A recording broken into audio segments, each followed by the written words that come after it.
बेटवा एक चीज बताव कि दुनिया का सबसे बड़ा सुख काहे में बा। दुनिया का सबसे बड़ा सुख चच्चा घरे पहुंची तो घरे में एसी लगा रहे, ठंडा ठंडा एकदम हवा दे, आराम से सोई।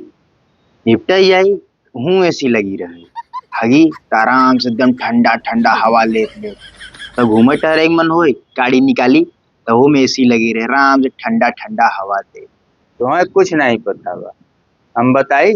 अरे चच्चा तब तो बताए दे। तू गाड़ी से जात रह, तुम्हें लग जाए हगा, सब गाड़ी से उतर देखा चारों कहती हगे के कोई व्यवस्था न रहे, पानी न रहे, तो यहाँ वहाँ दौड़त भागत चला जात रहे, इतना दूरी निकल जा तब वो पानी न मिले।